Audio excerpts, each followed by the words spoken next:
So I think we're ready to get started. And first, I just want to give you a little bit of background. So 18 months ago, the Cyber Guild launched a social media campaign called See It to Be It. And since the start of the campaign, the Cyber Guild has showcased over 45 inspirational cybersecurity leaders. And so the whole purpose of the campaign is to give the industry role models that they can emulate so that way they can see it to be it. And so as a result of this campaign, it's actually been hugely successful.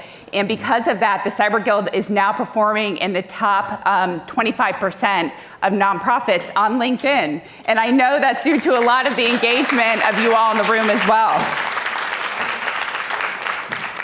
So the cybersecurity industry still does have significant gender disparity, but we have a lot of women and men that are working hard to bridge that gap. So today, throughout the day, we've invited 6 of our See It to Be It spotlights to come and share their stories. So I'm really excited to kick things off this morning with 2 amazing women. They're going to share their passion for cybersecurity as well as the lessons that they've learned along the way. So Mandy and Mackenzie, please join me on stage.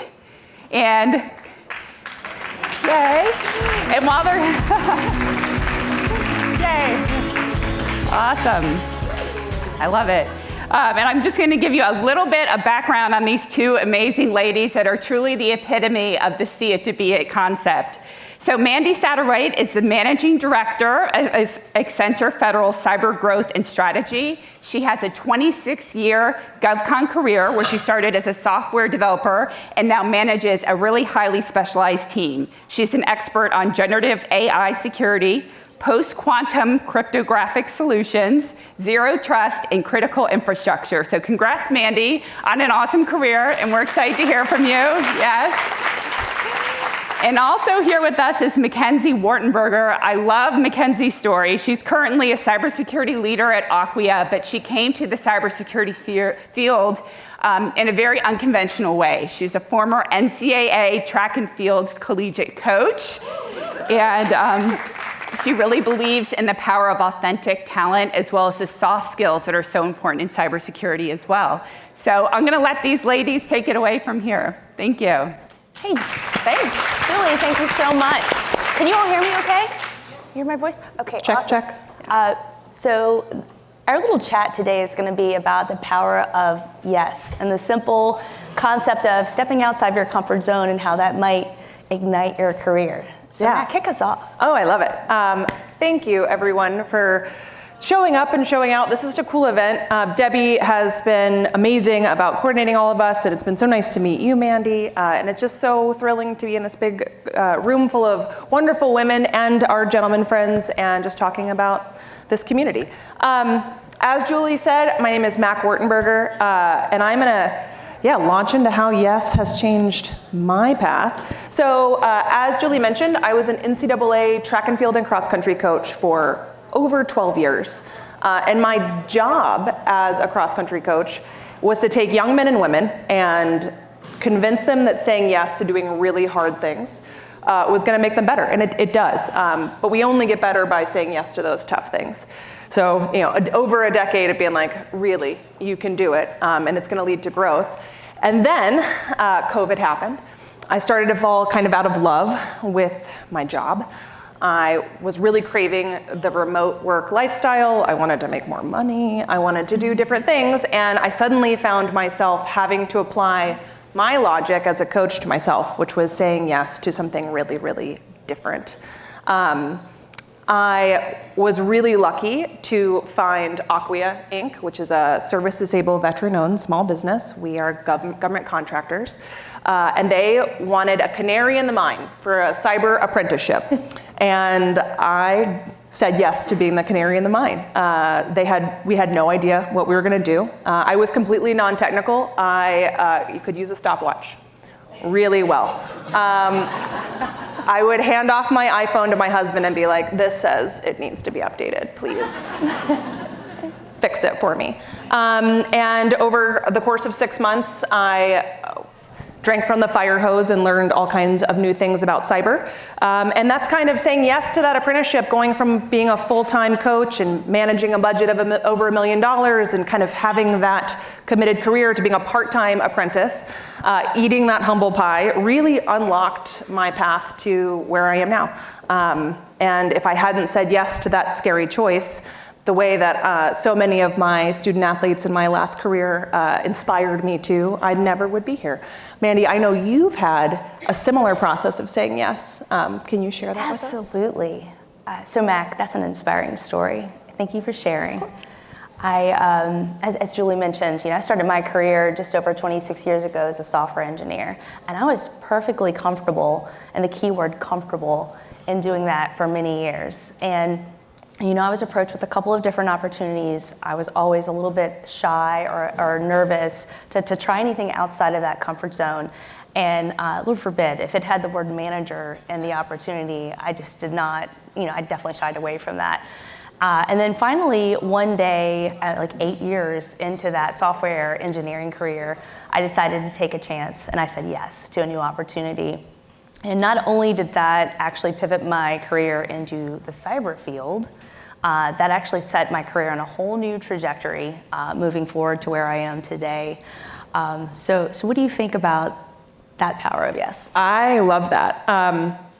A similar story, after I had finished my apprenticeship, I was a GRC analyst, so governance risk compliance. Okay. It tends to be where those of us that are trying to break into this industry find ourselves, because it's a little bit less technical. If you can research and you can read and you can track down subsections of an SRG, you can be a GRC analyst. No offense to our GRC analysts, but it's a softer landing place for those of us that only know how to use stopwatches. And then one day, Chris Hughes, our CEO at Aquia, said, "Hey Mac, you're a pretty fast learner. We have a zero trust security architecture position open, and we want you to do zero trust." And I said, "Chris, I'm not sure zero trust I think you're making up that. I'm not sure that's a real thing." As mentioned earlier, zero trust is super exciting. I think it's the future of security, but I was really nervous about taking, like you, Mandy, a way more technical role that I knew nothing about. And I said yes to it, and that has allowed me to work. I now support one of our largest federal agencies in protecting citizen data, lots of our personal data and our health data, and I lead teams through evaluating their zero trust maturity. It's unlocked untold opportunities for me to get my paws dirty with technical work, and it's been a huge gateway to leadership, but it was not a comfortable decision to make. To your point, that was a really tough jump to take, for sure. So it's funny and pretty fascinating how those little moments and maybe those decisions can really pivot your career forward in a whole new way. I was brought up into a situation where I had a team of engineers that wanted me to invest in, actually it was one of the first hypervisor rootkits back in the early 2000s, and it was for a software protection initiative for the DoD. And that required me to go pretty deep into learning everything possible about how an operating system works and at the kernel level, and really understanding how how attackers could gain access, but also if you gain access, how can you control that remotely? And for the DoD situation that we were in, how to be able to kill something so that the adversary couldn't get to it first, right? So that work pivoted me into a field of security research. And I'm still doing that 18 years later today. That's just something that I stuck with and absolutely have loved. No matter how the technology changes, there's always research to be done to figure out where the attack vectors will lie. But that also, I was working for a small business at the time. That work ended up moving on to a small business innovative research project, a CIBR. If you guys, for those in the federal space are used to that, I got to learn the power of how these small business innovative research projects really pivot a small business. I ended up growing a whole portfolio around security research with, by using these CIBR programs to get started. So that's awesome. Yeah, and trust me, that was a scary move to make into the research field. And I think there's something really powerful about digging into the research. Mm-hmm. I know we talked a little bit about, what's coming with quantum computing and AI, ML, I mean, zero trust, all these buzzwords. But there's something really fantastic about digging into that front wave, that next frontier. And it's not safe, it's not comfortable, but it can unlock these pathways. As a newcomer, relative newcomer to this field, dig into the thing no one understands. That's how you become a subject matter expert quickly. If no one knows what zero trust is, if you know a little bit about what zero trust is, you can tell them what zero trust is, which is great. I actually have some lovely women at my table, and we were all saying earlier during breakfast, learning something well enough that you can explain a complicated thing simply is the ultimate test of if you're an expert. So ladies, you're absolutely right, bravo. So yeah, find that scary thing that makes you a little bit uncomfortable, and it probably is gonna turn into a whole career. 100%. And trust yourself even when you feel like you may not be 100% qualified to take that, dive into that yes. How many times have we heard about, women are more likely to turn down a new job opportunity because they may not qualify for one bullet on that job description, right? They may kill it on every other bullet, but there's one that they don't feel like they have actually had a little bit of experience in. So they will completely walk away from that opportunity. So I think it's about also trusting yourself to make that move. 100%. Yeah, saying yes to those tough things, and to your point, trusting yourself enough to be like, you know what? I don't know this today, but I know that I can learn it. I know that I can manage people. I know that I can explain things well. It really is the antidote to that imposter syndrome. And we don't want to have another women's conference where all we talk about is work-life balance and imposter syndrome, right? There's more to what we do in this industry, but it is important to acknowledge that, exactly like you said, Mandy, one no, and we're like, oh, I'm underqualified. But saying, you know what, yes, I can do that is super powerful. And I think one of the most exciting things, especially about getting to meet you, and we've had a couple chats, this is the first time we've met non-virtually, which is so cool, is that power of committing to doing new things, committing to challenging yourself creates this incredible network. And it snowballs, and we find ourselves in rooms like this one, where suddenly there's this amazing community of people that are all leaning in and all leaning forward and all saying yes to challenging things, and it's pretty amazing. How has your experience with that been? Oh my goodness. So saying yes to getting out in networking has been so important for my career. And look, I'm an extroverted introvert. It's hard for me to get myself out there. It was hard to leave this morning in that rainy, the rainy, dreary day. But once I'm here and I'm seeing old friends from the past and meeting new ones, it's so powerful. And I am just tremendously grateful to the Cyber Guild for creating a space like this where you can come as you are. You get to meet other professionals across the world and really open your mind up into new ways of thinking around the cyberspace.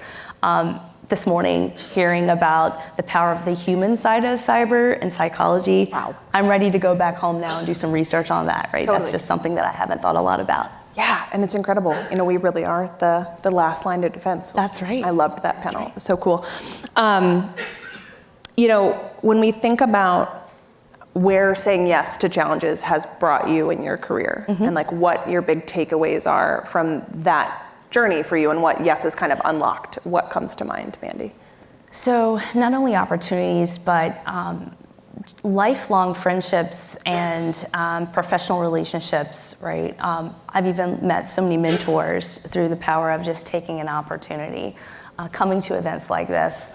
And then the biggest takeaway I think would be, when you finally build up that courage and you set your mind to something, be deliberate in the execution of it. Know that you're going to face a few dips along the way, and go into any of those situations with the mindset that you're going to have resilience to get through it, because there's a peak just over the horizon and just around the corner. And then what you look back on and realize is that those dips are what really made you stronger along the way anyway. Oh, yeah. I love that. That's awesome. I think similarly, if I go back to 2020, I never would have thought that, one, I'd be sitting here. Obviously, I'm so honored and privileged to be up on the stage, but that in my day-to-day work, I'd be meeting with software engineering teams and saying, guys, I know that we're used to doing authentication and authorization that way, but what if we tried it this way? Maybe we'd be more resilient, or that I'd have this incredible network and this amazing career that builds and grows and fuels itself. And I never would have been here if I hadn't taken those scary risks and pushed out of that comfort zone. And my growth journey, really like yours, has kind of been triggered by saying yes to hard things, which is awesome. As a PSA, and Mandy and I kind of, as we were crafting this message around like being confident saying yes to hard things, saying no is also really important. Yes is how you commit to yourself and you advance yourself. No is how you protect yourself. It's really important that we're all, as women especially, very comfortable saying, you know what, no, I'm good. I don't need to do that. Or I don't appreciate the way you're saying that. All those things. So that's our public service announcement. Yes is great. We love yes. Yes is cool. No, and the boundaries that we set by saying no are also really important and really cool. So, yeah. Here's some more yeses. Here's some more yeses. Woo, phew. That's all I got. Thank you. Let's go.